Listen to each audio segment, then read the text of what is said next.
Okay, so hi everyone, thanks for coming today to the Launch It Founder Finance Academy Masterclass. As you know, this program is all about helping you build your money confidence through workshops like this, mentoring and our digital resource hub. So we'll have a Q&A and short poll at the end, and this session is being recorded.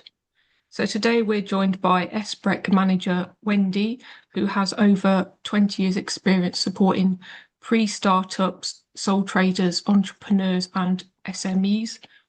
So as a qualified business advisor, she delivers tailored seminars, workshops, webinars and one-to-one business support. So thanks, Wendy, for coming today, and I'll hand over to you now. Thank you. Thank you. Hi, everyone. Thanks so much for having me today. First thing I will mention is I will be sharing the slides. So anything that you see on the slides, you don't have to write down because I will share the presentation afterwards. So my name is Wendy, and I am the manager of the Small Business Research and Enterprise Centre. I'm going to share my screen so that I can bring up my presentation.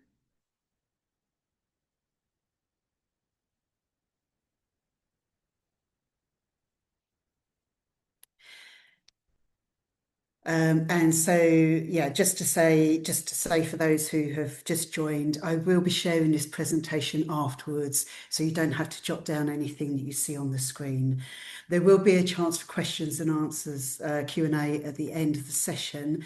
If you have any questions going through that you want me to repeat something or expand on something, then please just drop it in the chat or raise your hand and we can take those as I'm going through the presentation. You may not have questions during this session, so please feel free to contact me or my colleagues afterwards if something comes to you subsequently. So this is me, I'm the manager of the centre. We are part of the City of London Corporation, so a local authority service. What I want to do today, this is the brief agenda. So the first things I'll just tell you, spend a couple of minutes explaining who we are and what the corporation offers to SMEs. Then the bulk of it is going to be looking at the approaches to applying for funding and also the resources that can help you in this and other areas of your business planning. The last bit is to go over if you want to sign up to membership with the Small Business Research and Enterprise Centre. I'll just explain how you can do that and also let you know, share the email link for you to get templates from us if that's something that you want. So moving straight into a bit of information about the City Corporation. As I say, it's a local authority, so we're funded by the local authority.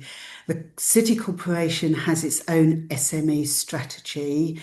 Now, when you get this presentation, everything you see underlined is hyperlinked, so it will take you to the report for the strategy in the first instance. A couple of other things. The next slide is actually about the business centre. So jumping down to the third thing, the Samuel Wilson's Loan Trust. If any of you or any of your contacts, colleagues are between the ages of 18 and 39 inclusive, there is a charity called the Samuel Wilson's Loan Trust that provides business loans for up to £50,000 at a 2% interest rate. Now there are criteria involved in that, so that link will give you the full details. We also work with the City of London Police with the Cyber Griffin programme, which is all about cyber resilience. And just to take a moment to stress how important that is for anybody in business, getting your cyber resilience in place before you kind of get fully trading, speak to the experts. And again, there is that link there.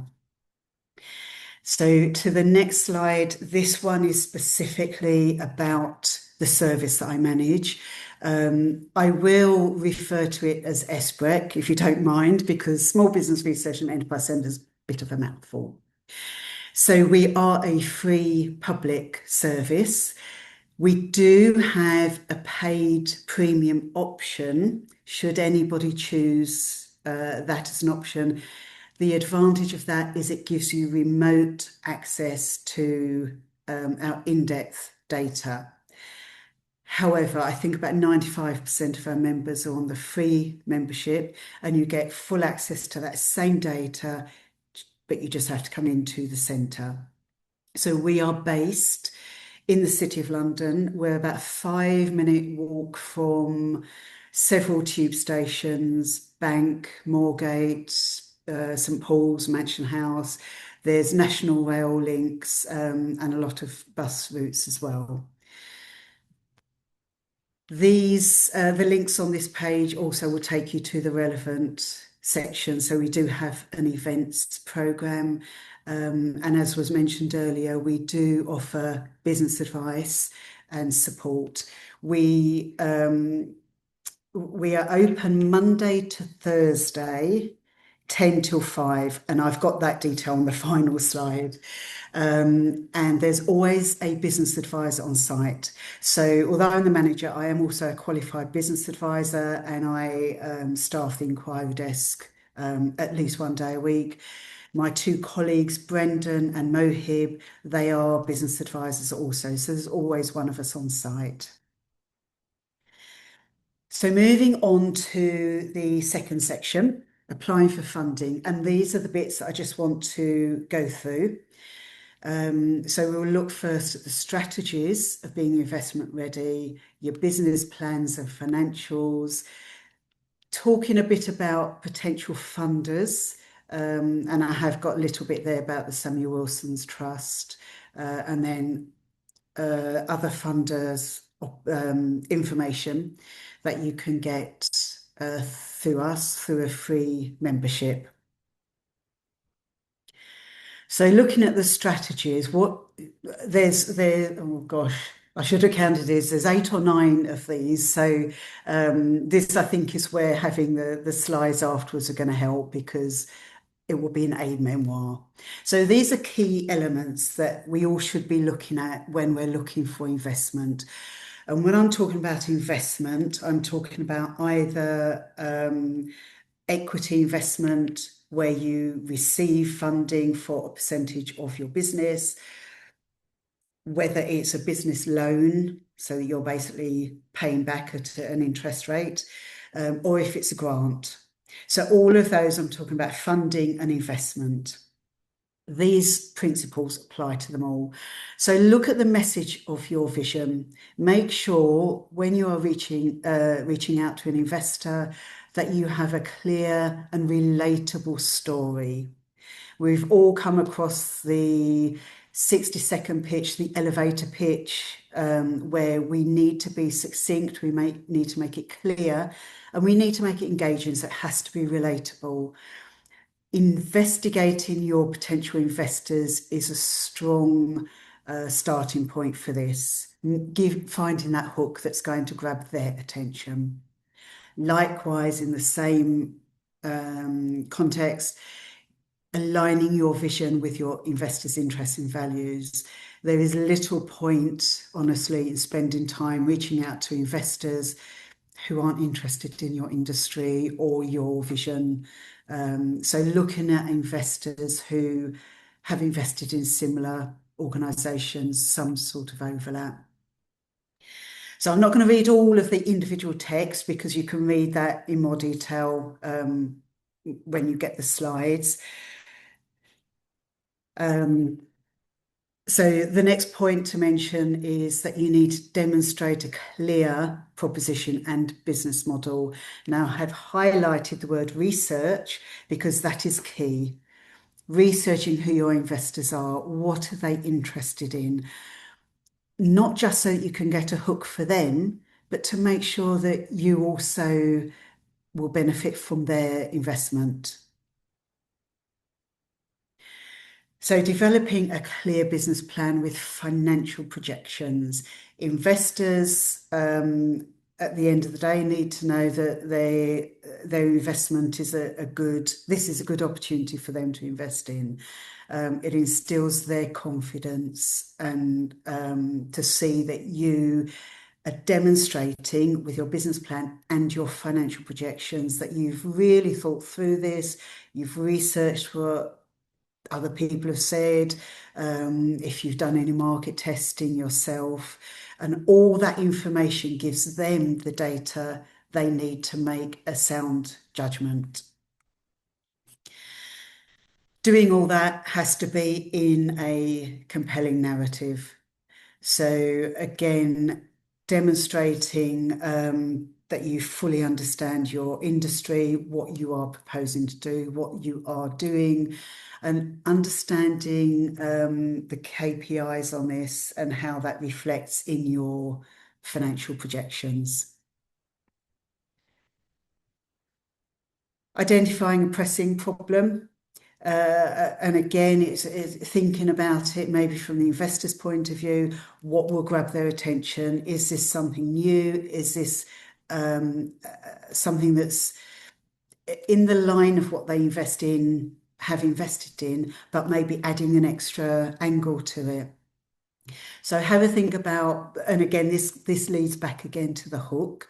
Have a think about what message is it that you are giving, and what will hook them? What are you saying that your business opportunity is giving them? Having a niche market and demonstrating your market understanding. So again, this leads back to research. Know your customer base. All the assumptions that we have, we need to research to show evidence that our assumptions are correct. Or if we find they may be slightly off kilter, we can tweak those. Or we may find that we need to make big changes in our assumptions. So being able to demonstrate that and the research and the work that you put into your proposal and your business plan will show through. So we're nearly there on these ones. So again, presenting that strong market validation, having that research, getting as much data as you can. If you are already trading, or if you are doing or have done market testing, get those customer testimonials. That adds a lot of weight to an investor. If they can see positive testimonials, that really helps them understand the customer demand for it. So use your customers, engage with people to help validate the customer interest. A lot of people do run a business by themselves. If you have a team, this bit, assembling a strong, experienced team, is a bit easier because you will inevitably be working with people in your team who have the right experience in the relevant areas. If you are working by yourself, this still applies because you will be outsourcing different areas.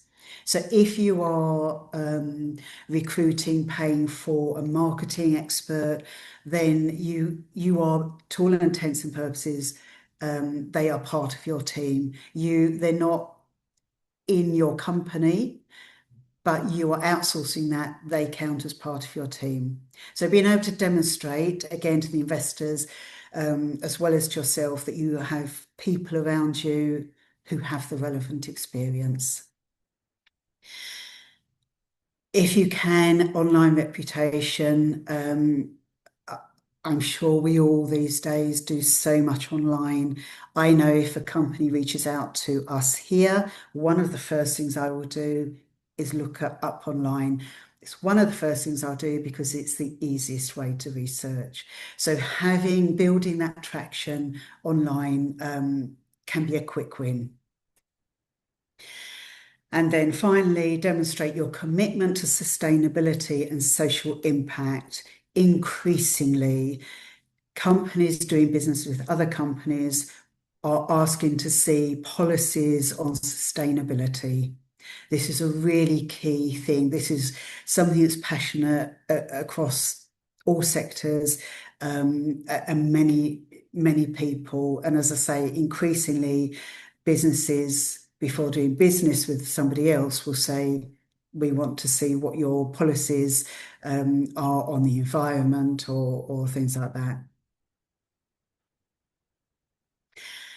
So, pausing for a moment, just to catch my breath.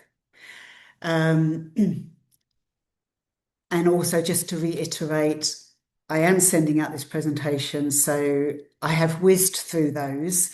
But do take your time, kind of think about it.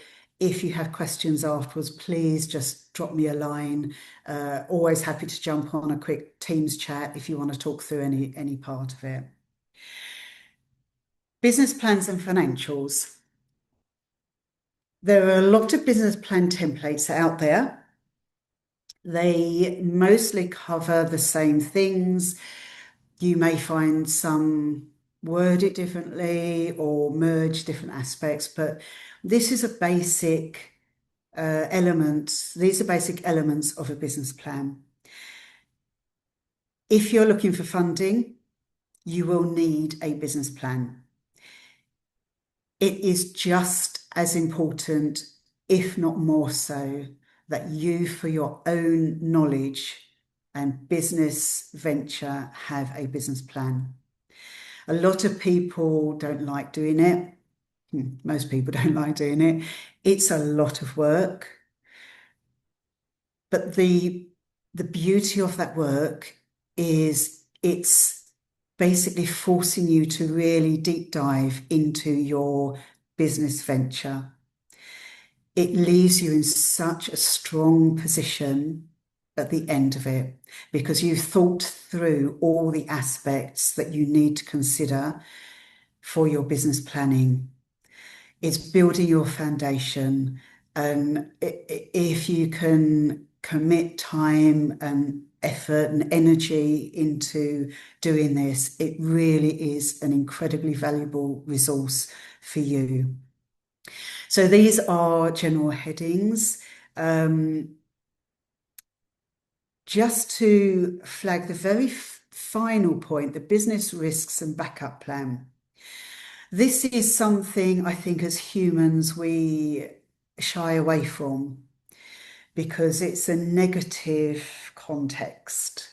It feels negative. But honestly, by addressing it in your business plan, it turns that negative into a positive. And I'm not just saying that as a kind of a twee thing to trot out. It genuinely does that, because by identifying what could go wrong or what might go wrong and the connected impact, you are thinking at this point, if this happens, I will do X, Y, and Z. So if worst case scenario, something does go wrong, you aren't suddenly caught up in blind panic because you've already thought about it. You can review your business plan. You've already started thinking about it. So it turns an unfortunate situation into a manageable situation that you can take forward at pace. So business risks, do spend time on that. It really is worth doing that. I will just say that we do have a business plan template that we're more than happy to send out to you for you to make your own. There are lots of templates out there on the internet and other organisations.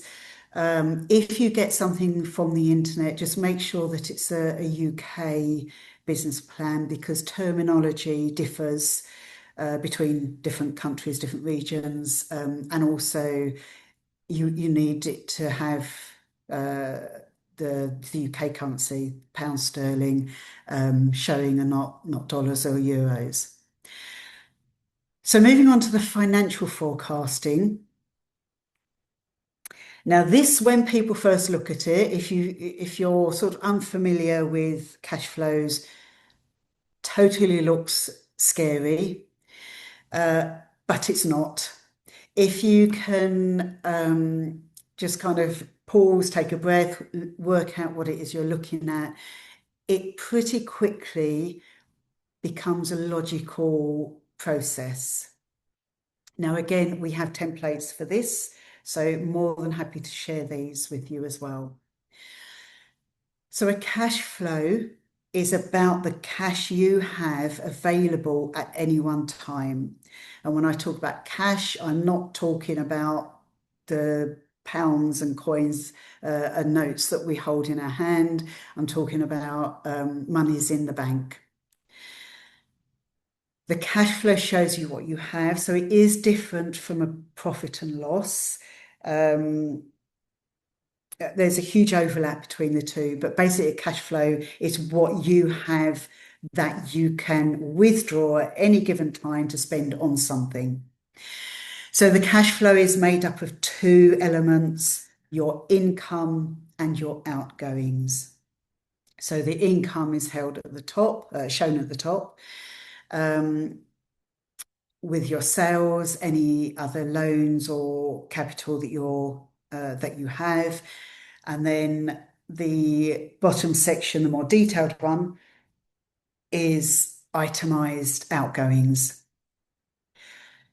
With this, if you haven't already built or worked on a cash flow, I recommend just experimenting, just throw in a few numbers, because it's once you start adding numbers that things actually start to make sense. And that's where it becomes an understandable spreadsheet. And again, I know that financials are not everybody's cup of tea, and outsourcing financials to accountants or to software, absolutely fine. But I strongly believe it's so important for you to grasp and understand what it is they are doing for you. So working on these yourselves, working out what it is you're looking at so that you understand what is going on with your financials and that you're not dependent on somebody else for all of it. The next slide is actually about your sales forecasting. So this is on the same Excel workbook in our template. This is more confusing. So this is why I'm showing here just an example of what I mean. Because it's an Excel workbook, we have put in all of the formulas so you don't have to manually do any sums. But for the sales forecast, sorry, let me just go back a slide, just to say at the very top, under the heading receipts, the first line says sales. So in the cash flow, it will show as one single figure, but it won't be one single figure in the actual breakdown of it. So on the cash flow, it shows as one single figure. And this is where, if we go back to the sales spreadsheet, this is where you add the details. So on our template, we've got explanations as to how you do it, but basically you're adding content to the yellow boxes. There are two tables. The description in both tables is identical. As you type in the descriptor on the top table, it automatically adds it to the table 2. You then add the individual unit price in the table 1 in the yellow box. So the very first line, it just says over-the-counter oils, 20 millilitres, £8.99 sale price per unit. You do that for all the products and or services that you're offering. Then you don't touch anything else in that table 1. You then move to table 2 and you add month by month how many of those units you forecast you will sell. That then automatically adds the figures in the orange boxes. This detailed breakdown is really useful because if when you go back to your cash flow forecast, you see you're not generating enough income, you can come back to this sales forecast, identify which is giving you the best profit margin, and maybe focus more of your marketing and promotional work on that product or service. So it helps you identify where your strong points are, areas that you can tweak. It might basically be as simple as you need to increase the price. So that's why you have a different spreadsheet for the sales forecast, because you can break it down. Now, I'm going to move on from this, but like I say, it's not necessarily the easiest thing for a lot of people. So please drop me a line, or Brendan or Mohib a line, and we can sort of explain it in more detail on a one-to-one basis so that we're tailoring it for you specifically. So the Samuel Wilson's Loan Trust, this is the one that I mentioned earlier, for people aged 18 to 39. Samuel Wilson's loan, the trust started 250 plus years ago. So Samuel Wilson lived that long ago, and he bequeathed a certain amount of money to support young people in business, young people that are in need. There's experiencing some form of hardship.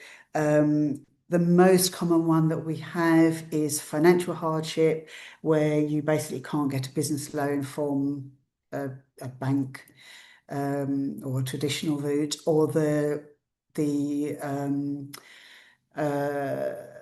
repayment cost is just too high to make it a viable option.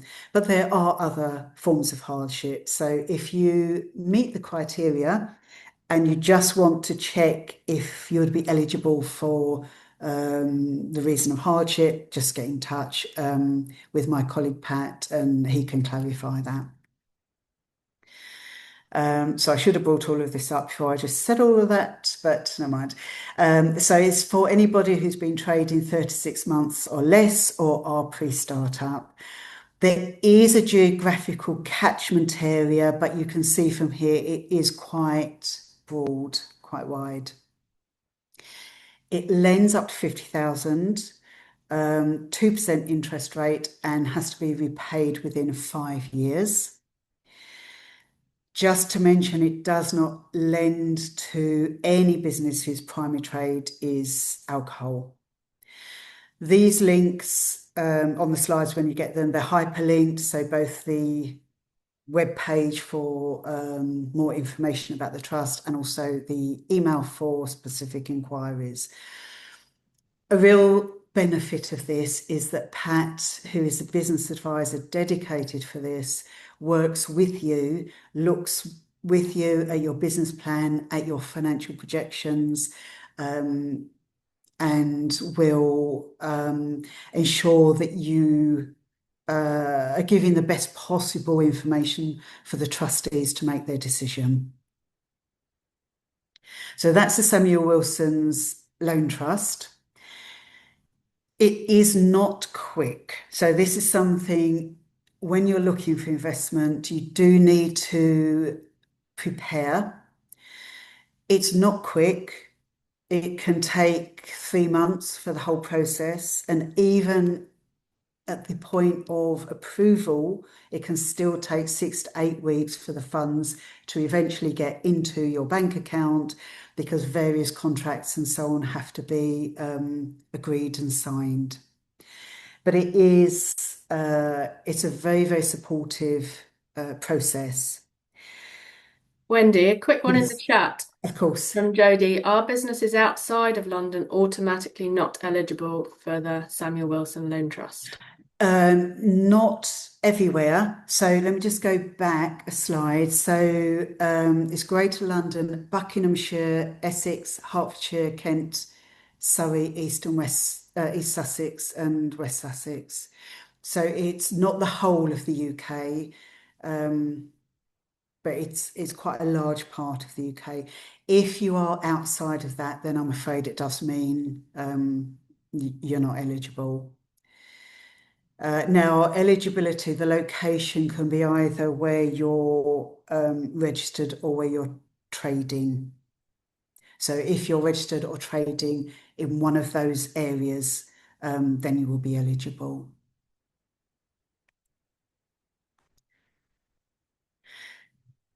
So other general funders, Bohurst Impact is a resource that we have here at SBREC. It's completely free of charge for you to use with a free membership. And it is a fabulous resource to identify potential investors, so lenders, equity investors, and grants. It has a wizard. It will take you through these questions, so identifying who you are, what you're looking for. It will then use its internal algorithms to generate a list of investors, lenders, who have invested and lent or provided grants to organisations, to businesses similar to your own.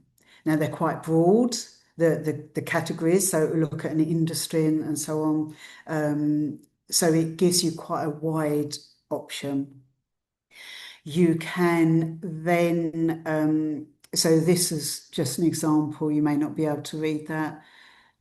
So I just did a really quick search looking for £1 million seed funding, equity or loan. It doesn't look like I even put in an industry. So obviously I went very broad, and it's found both investors and also grants.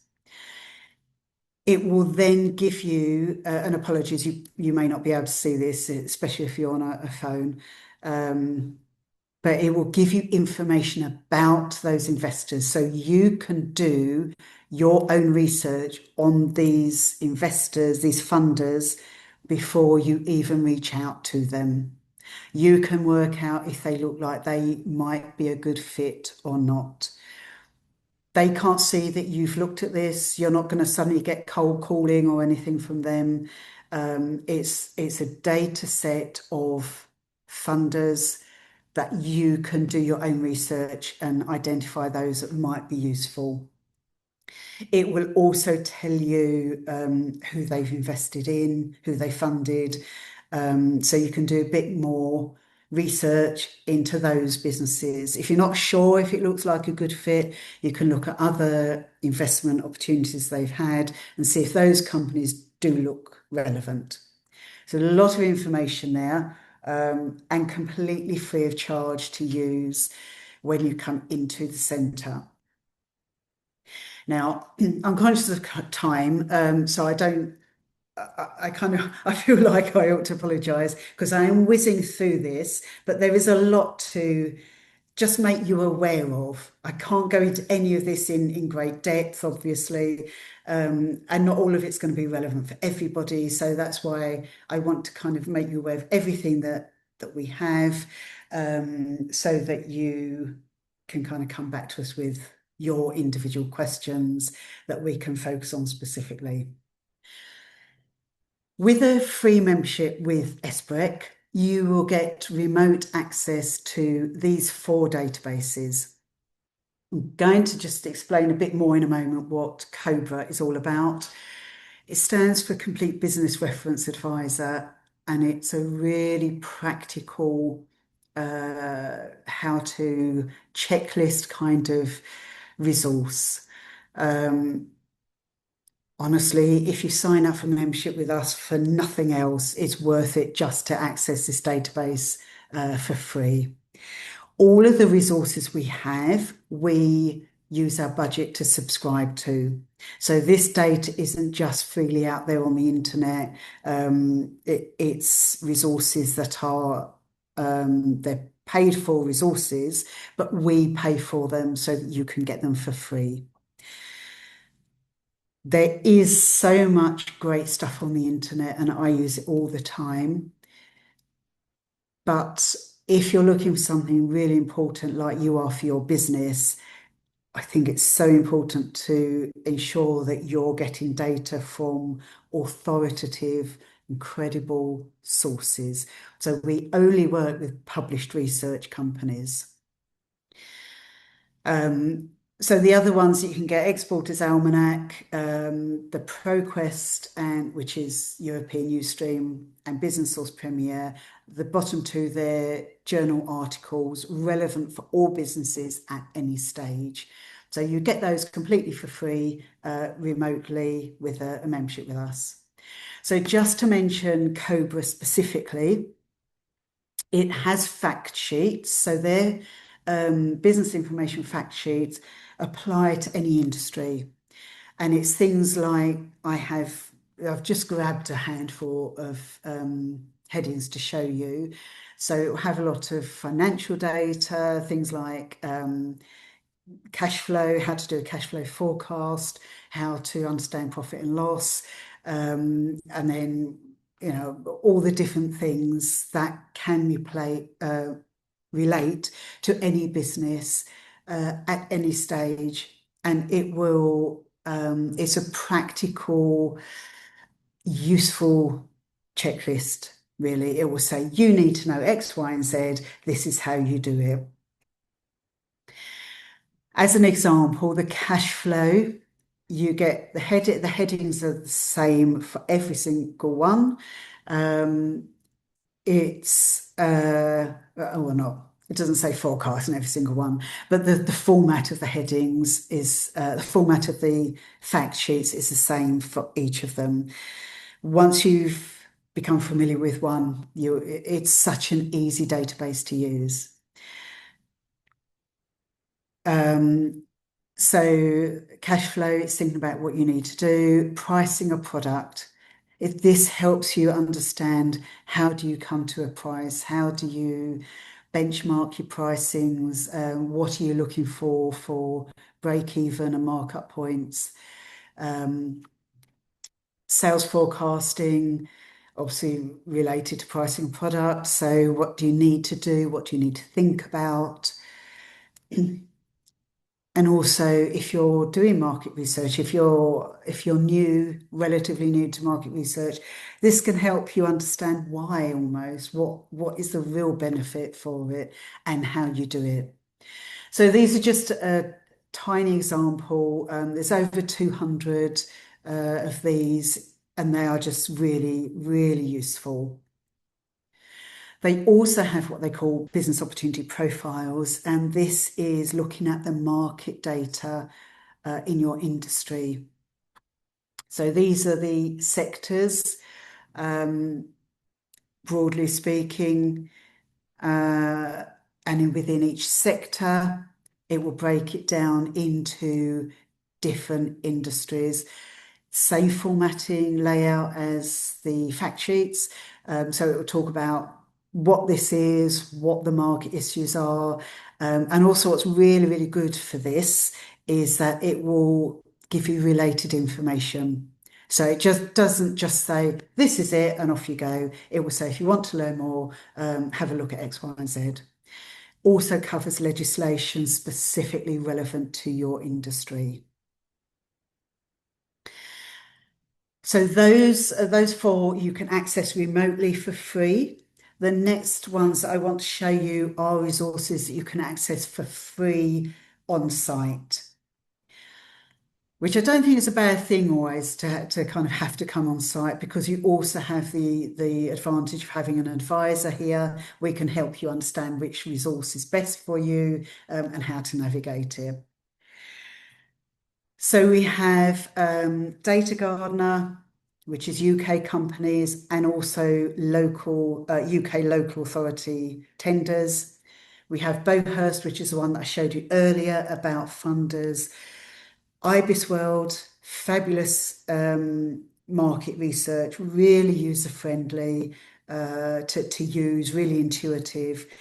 And it does specialise in ESG ratings. So that's environmental, social and governance. That goes back to what I was saying early on about your social impact. what this database does is it looks at an industry and it will give a rating on that industry and it will explain why. So that's a useful starting point if you've not already looked at that.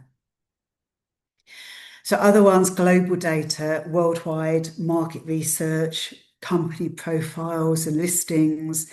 There's a huge amount on global data. Really, really in-depth information on industries, including forecast, financials, depending on industry.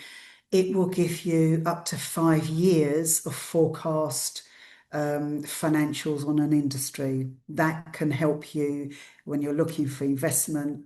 You can cite global data as a source, which is a recognised authoritative publisher. As if you're citing them as a source to say this industry is forecast to grow 10% over the next 3-4 years, that adds weight to your evidence. And then Statista, you couldn't count how many statistics are on there, but it does also look at consumer behaviour and trends as well.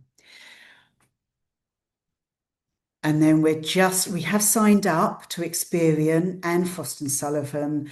We're just at the point where we're sorting out the whole connectivity. So both of those will be with us very soon. Just a couple of screenshots, just really as a visual. So Ibis World, this is the one I mentioned about ESG ratings. It will show you who are key players. It will show you things like the barriers to entry. Going back to your business plan, this helps you with your risk factors and mitigating those risk factors. They're lovely reports. I mean, it's really just a snapshot of it so that this presentation isn't just all words. But it is a lovely accessible report. It's very, very practical. It gives you text that explains the visuals that it has. So really useful resource. Global data, just so much data. Now, this one does show you dollars, pounds, and euros. So just to make sure you're looking at the right column. There may possibly be some reports that just show dollars.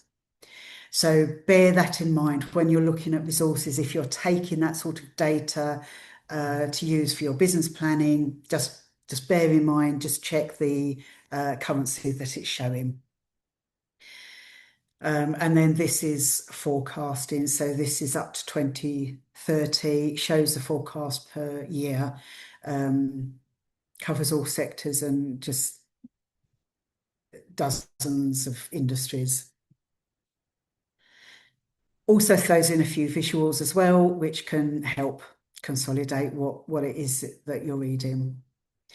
So Data Gardener, company information, search criteria options, so you can look for companies by location, by industry, by size, and so on. You build up your own list, basically, and you can download up to 100 companies per day on that.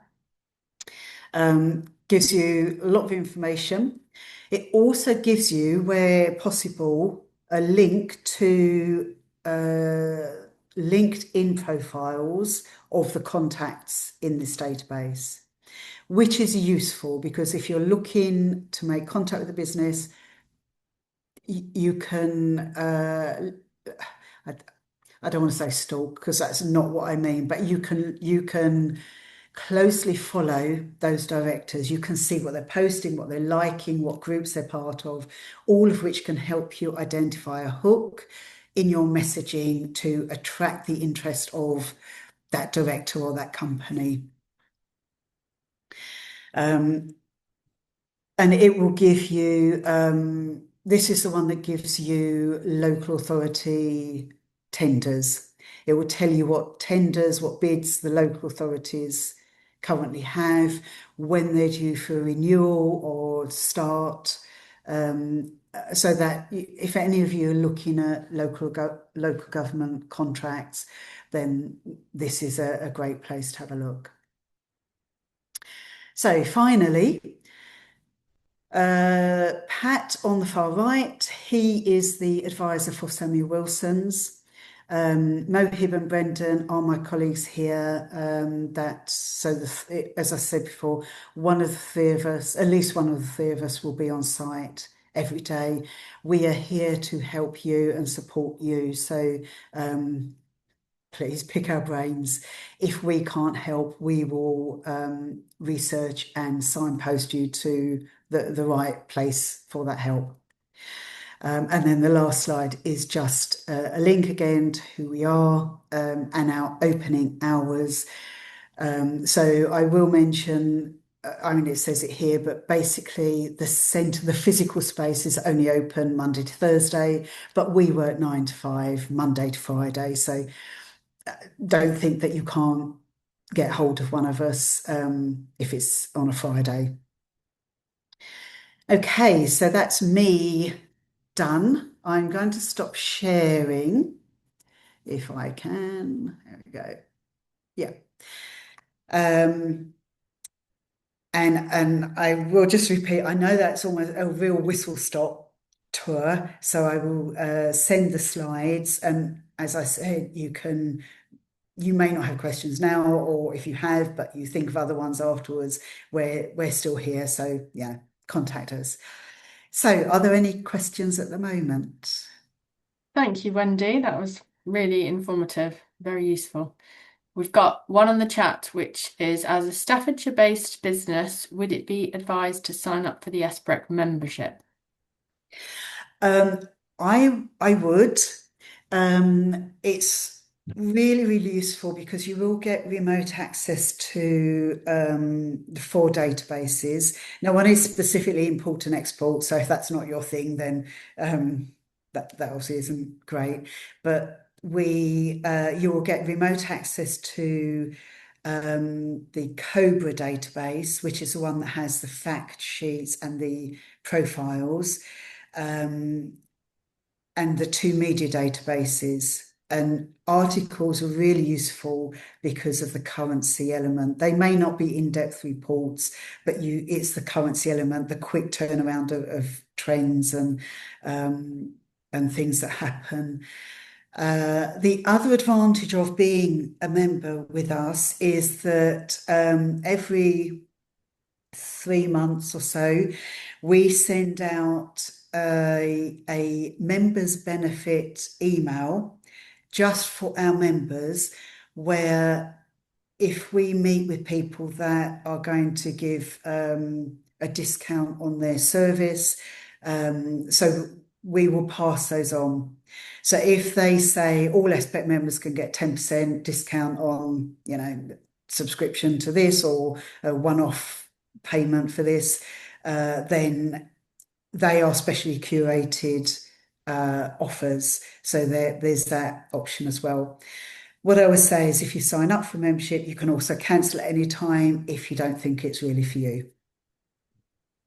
Thank you. While we wait for other questions, I'm going to put a quick poll up. If you could please, if you've enjoyed this session, or if there's other things that you think could make our sessions improved, then please answer the poll. It really helps us to plan sessions that we run. Thank you. And please do put other questions into the chat.